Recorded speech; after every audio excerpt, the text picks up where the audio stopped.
그러니까 핵이 가지고 있는 전하량을 유효하게 얼만큼 느끼느냐가 유효 핵전하인데 주인공이 누구냐면 요 자식이야.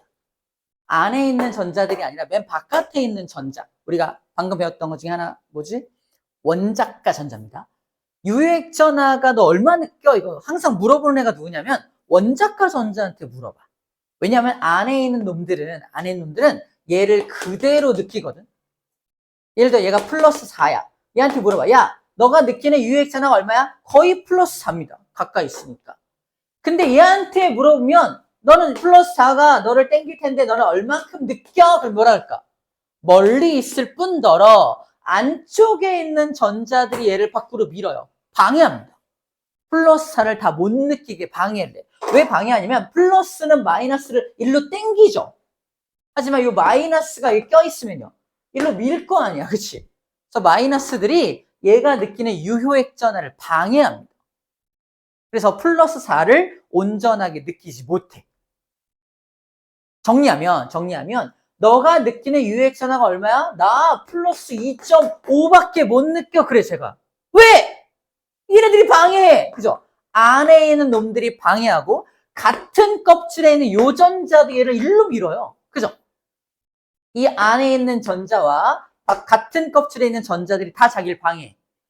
요 다른 전자들이 자기를 방해하는 것을 가려막기 효과라고 불러줍니다. 책에 나와있죠. 첫 번째 1번이 가려막기 효과잖아. 가려막기 효과 때문에 나는 온전하게 유효액전하를 다 느끼지 못해. 좀 적어져 이 뜻이야.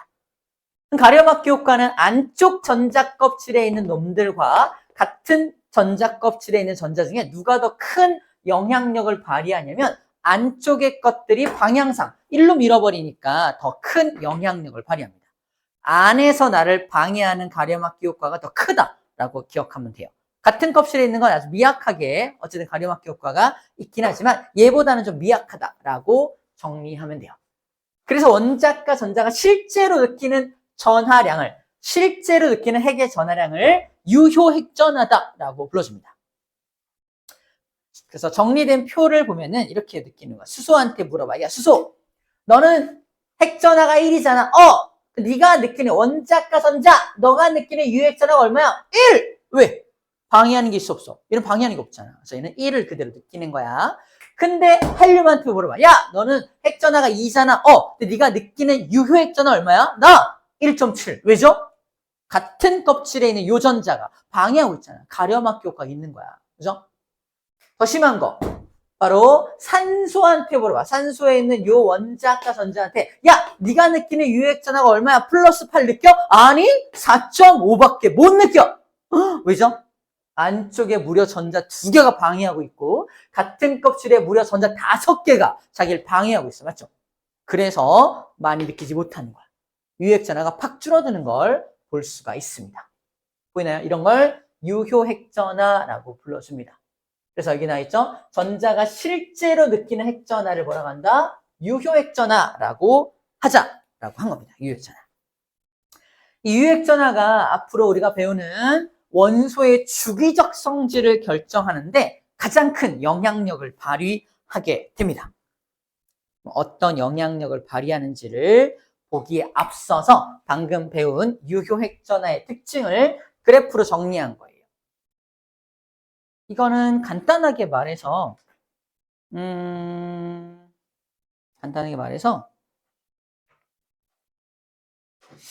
이걸 좀 보고 올게. 앞에서 배웠던 것 중에 전자 배치도 있잖아요. 이걸 보고서 유효핵전을 한번 예측해 볼게요. 여기도 약간 유효핵전하를 얘는 고려하지 않은 그림은 아직 고려가 안 된 그림이긴 한데 자 리튬은 유효핵전하 핵전하가 플러스 3 핵전하가 4 핵전하가 5 핵전하가 6이잖아. 그치? 핵전하가 점점점 늘어나. 자 봐봐 이렇게 물어봐. 같은 주기에서 원자 번호가 커질수록 원자과 전자가 느끼는 유효핵전하는 증가합니다. 왜냐면 같은 주기라면 안쪽에서 방해하는 전자가 똑같지. 안쪽에서 방해하는 전자의 개수가 똑같아. 그지? 얘한테 물어봐. 몇 개가 안에서 방해해? 2개요. 너 안에서 누가 방해해? 2개요. 너 안에서 몇 개 방해해? 2개요. 안에서 몇 개 방해해? 2개. 이럴 거 아니야. 안에서 자기를 방해하는 건 똑같이 2개야. 그죠? 근데 원자 번호가 커질수록 같은 껍질에서 방해하는 개수가 많아지는 거 보이나요? 같은 껍질에서 방해하는 놈들이 많아져. 그러면 잘 들어. 같은 주기에서 원자 번호가 증가할수록 가려막기 효과는 조금씩 커지죠. 맞죠? 하지만 기본적으로 가지는 원자의 핵전하량이 1씩 늘어나고 있죠. 핵전하가 1씩 늘어남에 따라서 커지는 유핵전하가 있고 가려막기 효과가 발생됨으로 해서 감소되는 핵전하가 있을 거야. 맞아요? 정리하면 원자과 전자한테 물어봐. 야, 너 유핵전하가 얼마야? 3보다 조금 떨어져. 이럴 거 아니야. 넌 얼마야? 4보다 조금 떨어져. 이럴 거 아니야. 그래서 원자 번호가 증가하면 요 기본적인 핵전하량이 증가하기 때문에 원자과 전자가 느끼는 유효 핵전하도 증가합니다. 가려막기 효과도 증가하잖아요. 그치? 하지만 가려막기 효과는 원자의 핵전하량이 증가하는 효과보다 조금은 적어. 그래서 핵전하가 하나씩 커지는 거에 비해서 가려막기 효과가 커지는 건 좀 미약하기 때문에 핵전하량이 커지는 걸 따라가지 못하니까 원자과 전자가 느끼는 유효 핵전하는 계속 커질 수밖에 없습니다. 이해돼요? 그걸 그래프로 그려놓은 게 요 그래프인 거야. 이 그래프입니다. 그래서 2주기, 방금 봤던 2주기 녀석들한테 이거야. 리튬, 베릴륨, 동소, 탄소, 질소, 산소, 플로, 네온 올라가면 올라갈수록 Y축, 유효 핵전하가 점점 커지는 거 보이죠? 이게 원자의 핵전하량이 증가하기 때문에 유효 핵전하도 함께 증가할 수밖에 없다라는 겁니다. 이해되죠? 가려막기 효과 증가해. 하지만 원자의 핵전하량이 증가하는 거에 비해서는 좀 미약하기 때문에 기본적으로 쭉 올라갑니다. 3주기도 마찬가지. 3주 같은 3주기야. 같은 3주기인 녀석들도 원자 번호가 증가할수록 유핵전하가 같은 이유로 증가합니다. 3주기도 같은 3주기니까 안쪽에 있는 1차 껍질과 2차 껍질에 있는 전자가 정해져 있잖아. 얘네가 일으키는 가려막기 효과는 다 똑같잖아.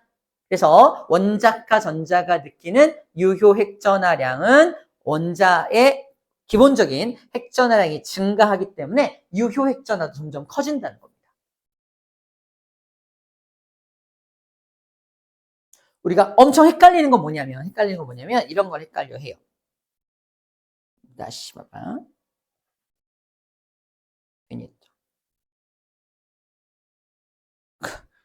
전자배치도 괜히 빨리 하려다가 더 늦어졌다. 왜냐면 나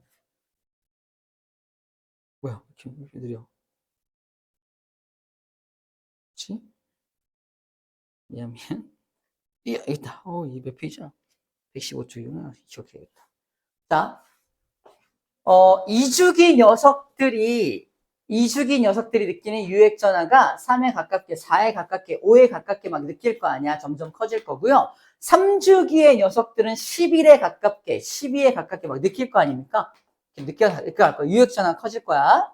자, 이렇게 물어봐. 그러면 얘들아, 3주기 원소가 가지는 유효액 전하는 2주기 원소의 유효액 전하보다 무조건 클까? 원자 번호가 크니까 기본적인 핵전하량은 기본적으로 크겠지. 그죠? 원자 번호가 3주기가 크잖아. 2주기보다는 3주기가 원자 번호가 크니까 기본적으로 가지는 핵전하량은 크겠죠. 하지만 껍질이 안쪽에 2개나 방해하고 있으니까 가려막기 효과도 꽤 클 거란 말이야. 결론부터 말하면 3주기에 있는 놈들은 모두 2주기에 있는 놈들보다 유효 핵전하가 클까? 아닙니다. 아닙니다. 그게 우리 그래프상에 이렇게 나와 있는 거야. 그래프상에. 그래서 여기 봐봐. 잘라봐. 알루미늄은 3주기잖아. 그치? 근데 플루오린은 몇 주기야? 2주기잖아. 둘 중에 누가 유효액전하가 커요? 플루오린이 큰 거 보여요? 알루미늄 여기 있잖아. 그치? 알루미늄은 원자 번호가 13임에도 불구하고 유액전화가 4밖에 안 돼요. 맞아요? 가림막 효과가 엄청 센 거지. 근데 플루오린은 2주기임에도 불구하고 원자 번호가 9번임에도 불구하고 껍질이 2개밖에 없으니까 느끼는 유액전화가 5점 몇이란 말이야. 더 커요. 이렇게 물어본다고. 야, 3주기 녀석들은 2주기보다 모두 유액전화가 크니? 잘못 읽으면 안 돼? 다 크네. 다 크네. 이렇게 읽으면 안 돼. 이렇게 읽으면 안 되고요. 같은 유액전화를 잘라서 알루미늄의 3주기인데 얘보다 높은 것들이 무려 3개나 있다. 이렇게 읽어야 돼요. 읽을 수 있겠어요? 그러면 이렇게 물어보면 방금 말한 건 모든 3주기는 모든 2주기보다 크니? 그건 아니죠. 근데 이렇게 또 물어봐. 야, 같은 족에서 같은 족이죠. 같은 족에서는 2주기보다 3주기가 항상 유액전화가 크지? 이건 맞지. 같은 족이라면 동소보단 알루미늄이 유액전화가 크잖아. 같은 족에서는 얘보다 3주기가 유액전화가 크잖아. 그죠? 그래서 같은 족을 제안해서 나한테 문제를 물어봤는지 모든 2주기와 모든 3주기를 비교하라고 했는지 이걸 비교해서 문제를 잘 구분해서 풀어줘야 돼. 이거 낚여오면 쌤이 매우 마음이 아프겠죠? 그죠? 낚여오지 않길 바래요. 같은 족이라고 써있는지 모든이라고 써있는지를 구분해라 라고 지금 말하고 있는 중입니다. 오케이, 그 내용들이 텍스트로 정리가 되어 있는 것 뿐입니다. 오케이, 이제 원자 반지름으로 갈게요. 1번 주의해야 할 점에 대해서 강조를 좀 해줬어요. 원자 반지름. 자, 첫 번째 문제입니다. 원자는 반지름을 잴 수 있을까?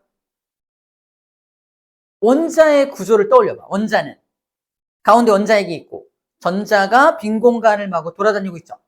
반지름이 얼마야? 어떻게 재? 전자가 맨 끝에 있을 때 정지! 시키고 재나? 이상하죠? 원자 하나만 가지고는 재기가 어려워. 그래서 아이디어가 뭐냐? 분자를 또는 이건 분자죠. 수소 분자. 얘는 이제 결합, 금속 결합 같은 거. 결합을 했을 때, 결합을 하고 나서 뭘 잰다? 우리가 질량이 굉장히 많은 원자핵은 질량을 많이 차지하고 있어서 원자핵이 어디 존재하고 얘도 원자핵이 어디 존재하는지 알아요. 전자는 질량이 너무 작아서 뭐 확률적으로 위치도 잘 알 수가 없고 전자를 갖다가 기준 잡아서 반지름을 줄 수는 없고 원자핵과 원자핵을 기준 잡아서 요 지름을 재요. 분자에서. 지름을 반 자르면 뭐야? 분자는 원자 2개인데 지름을 잰 다음에 반 자르면 74가 지름이잖아. 원자핵과 원자핵 사이의 거리잖아. 이걸 반 자르면 이게 하나의 원자의 반지름이지.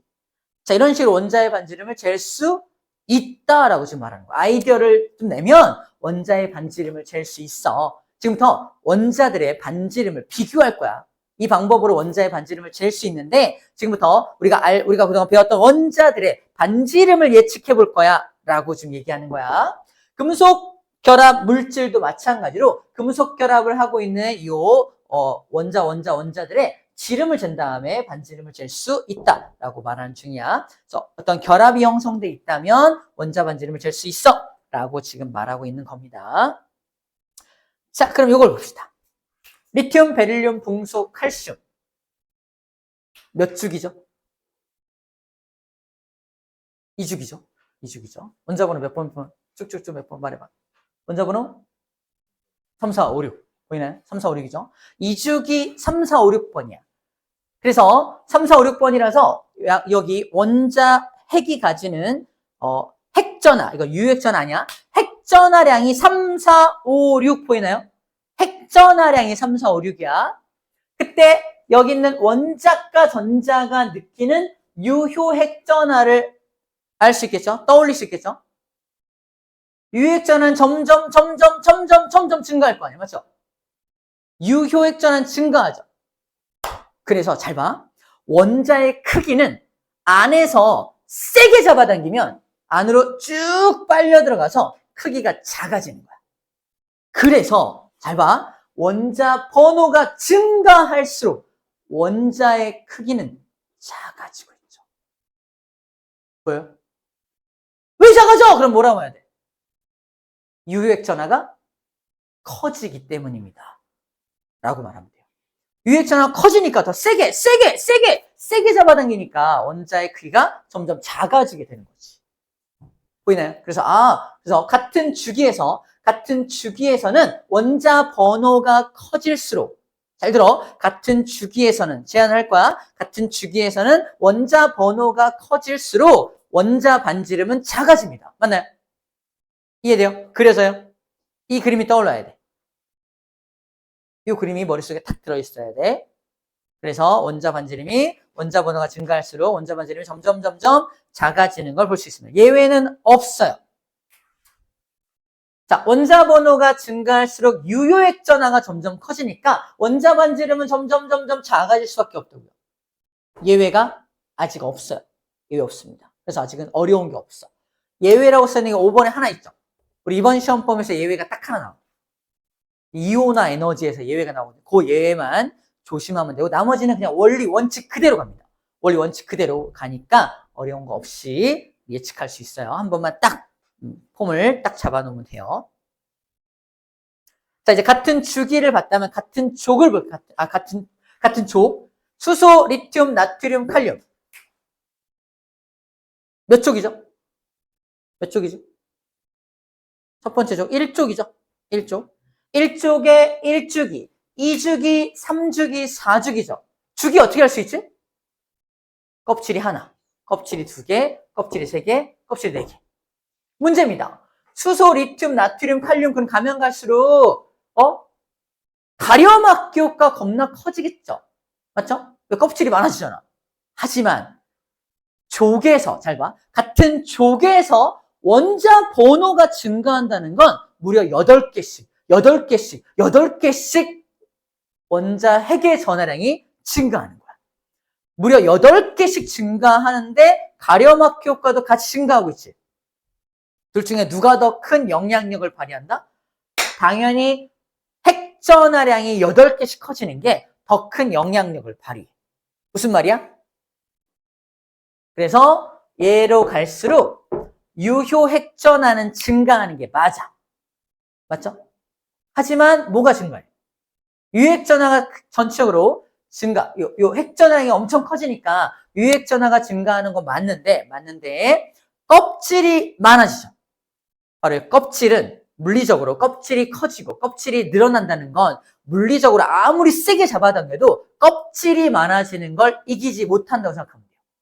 물리적으로 껍질이 많아지면 크기가 커질 수밖에 없다는 겁니다. 껍질이 무려 4개야. 근데 유효핵 전하가 엄청 크다고 해서 엄청 세게 잡아당긴다고 해서 쟤보다 작아질까? 그럴 수는 없다는 얘기입니다. 이해돼요? 껍질 수를 이길 수는 없다라고 생각해야 돼요. 그래서 원자과 전자가 느끼는 유효핵 전하가 증가하는 건 맞아. 하지만 껍질이 커지는 효과가 더 크다. 껍질이 커지는 효과가 더 크다. 그래서 정리할게. 같은 족에서 원자 번호가 증가할수록, 이거 텍스트 읽으면서 이게 상상이 돼야 돼. 같은 족에서, 오케이. 원자 번호가 증가할수록, 오케이. 원자 반지름은 커진다. 상상이 돼요? 왜 커지냐? 그럼 뭐라고 말해야 돼? 껍질 수가 증가하니까요. 껍질 수가 증가하잖아요. 라고 말합니다. 됐죠? 자, 그래서 여기 나와 있는 게 같은 족이죠? 같은 족에서 주기가 1주기, 2주기, 3주기, 4주기 점점 원자 반지름이 커지는 거 보이죠? 예외 있어 없어? 예외 있어 없어? 예외가 없습니다. 뒤바뀐 거 없죠? 예외 없이 다 같은 족이라면 껍질이 많은 놈이 원자 반지름이 커. 맞죠?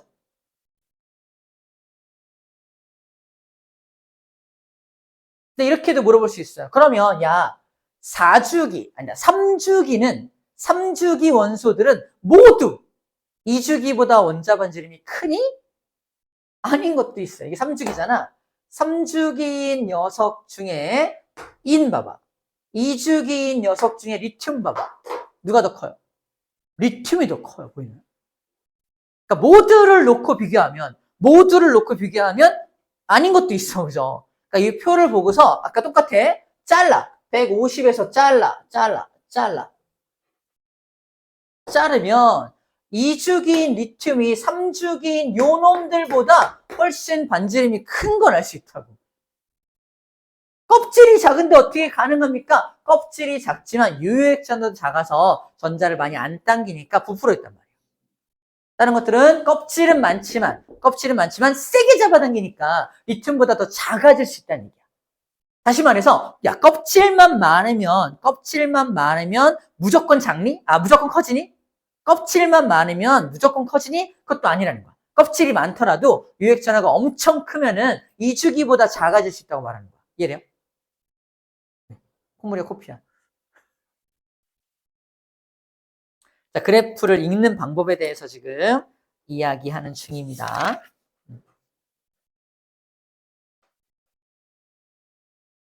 오케이. 자, 이제 거의 끝나갑니다. 이제 다 이해했어요. 이제 이온 반지름 볼게. 너무 쉬워요.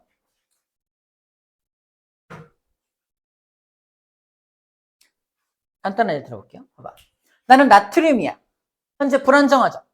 내가 전자 하나를 버려. 전자를 버린다는 건 껍질을 버린다는 거야. 그러면 이온이 되죠. 이온이 되면 반지름이 커질까 작아질까? 껍질 버렸으니까 작아지겠지. 봐봐. 이 녀석 플러스 11의 힘은 똑같지. 근데 껍질이 사라지면 당연히 원자의 반지름은 작아지는 거지. 그래서 양이온이 될 때, 원자가 양이온이 될 때는 무조건 원자 반지름이 작아집니다. 반대로 음이온은 어때요? 음이온은 플로린이 전자 하나를 얻어요.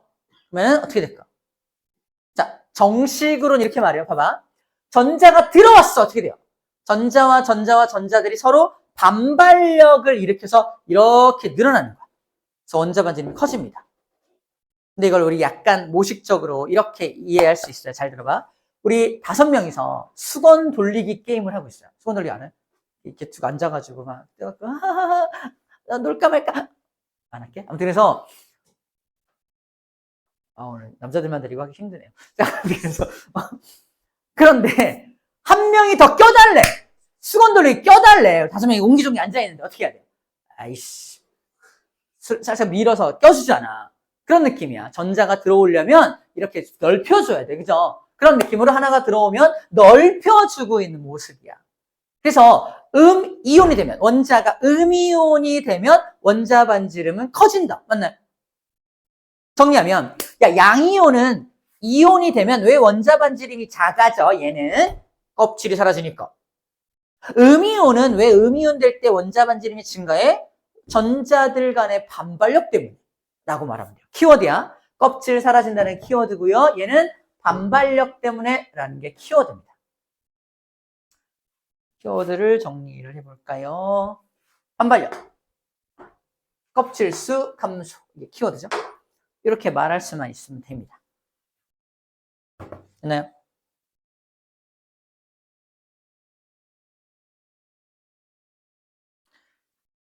자, 그럼 이제 요거를 좀 이해해 볼게요. 봐봐. 자, 요 녀석, 요 회색으로 된 건 원자야. 빨간색으로 된 건 이온입니다. 1쪽은 전자를 버리니까 이온 반지름 줄어들죠. 양이온이니까. 마찬가지야. 양이온 되면서 원자 반지름이, 이온 반지름이, 원자 반지름, 이렇게 표현해. 원자 반지름보다 이온 반지름이 작다. 그죠? 원자 반지름보다 이온 반지름이 작다고 표현합니다. 이쪽 마찬가지, 이쪽도 전자를 버리잖아. 그러니까 원자 반지름보다 이온 반지름이 작죠. 근데 이거 둘을 이렇게 비교해봐. 원자 반지름은 작아지죠. 왜? 유액 전하가 증가하니까. 원자만 비교하는 거야. 좀 아까 했던 거야. 같은 주기에서 원자 번호가 증가할수록 원자 반지름은 작아진다. 이거야. 두 번째, 이온이 되어도 마찬가지야. 이온이 된다는 건 껍질을 하나 버린 거고, 이도 껍질 하나 똑같이 버린 거잖아. 껍질을 둘 다 버린 리튬 플러스와 베릴륨 2 플러스 둘을 비교할 건데, 얘는 3번이고 얘는 4번이니까 유액 전하가 누가 더 커? 얘가 유액 전하가 클 거 아니야. 그래서 이온 반지름도 작아, 얘보다. 얘가 크고요. 이온 반지름 얘가 작다는 거야. 자, 원자 반지름이 작아지는 원리와 똑같이 이온 반지름이 더 작은 이유도 유액 전하 때문이라는 겁니다.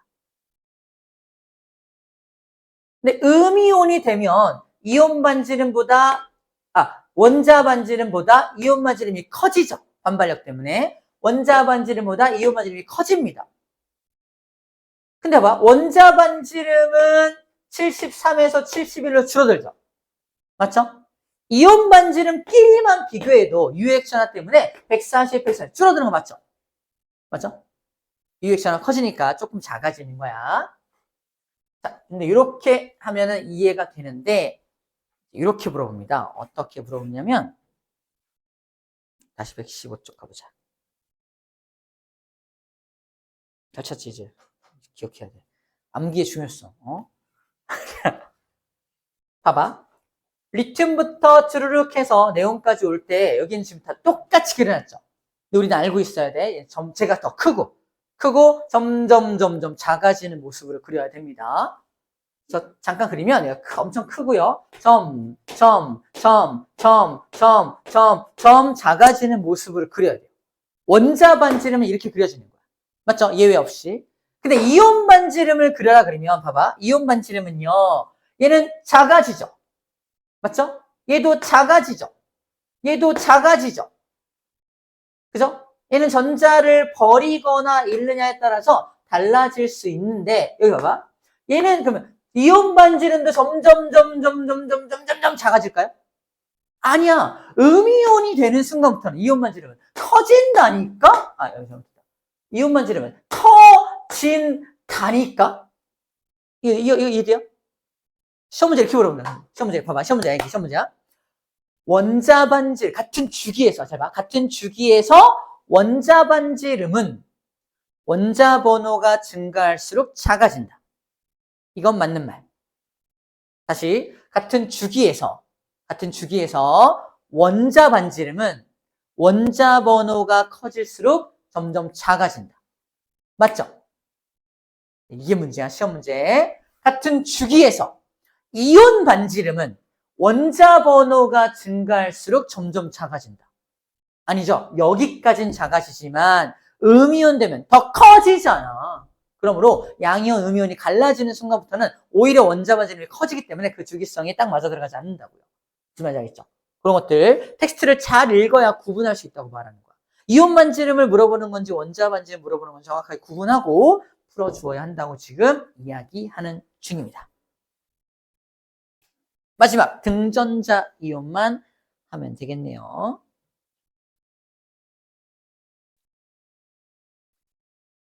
자, 이해 봐봐. 산소, 플루오린, 나트륨, 마그네슘. 요 네 녀석의 이온들 보이나요? 요 네 이온의 공통점이 뭔가요? 전자수가 똑같아요.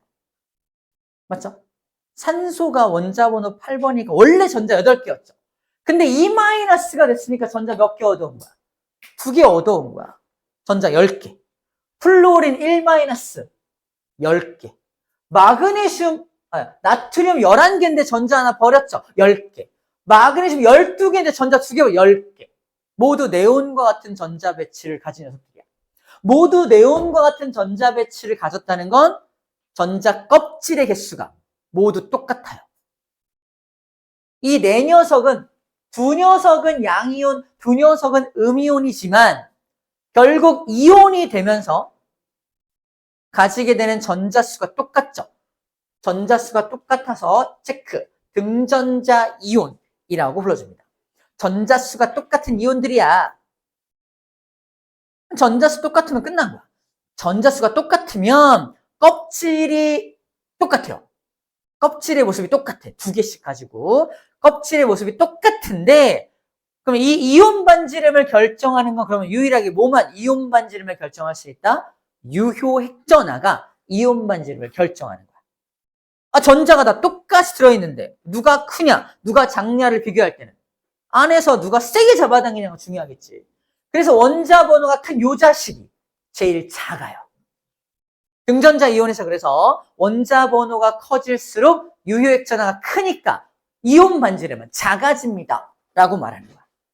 똑같아. 마찬가지야. 됐나요? 자, 이런 것들만 정리하면 됩니다. 우리가 이해해주는 부분이에요. 자, 우리 문제 풀면서 정리해 볼게요. 127쪽입니다. 문제 풀어보자. 3번까지 다 했네요.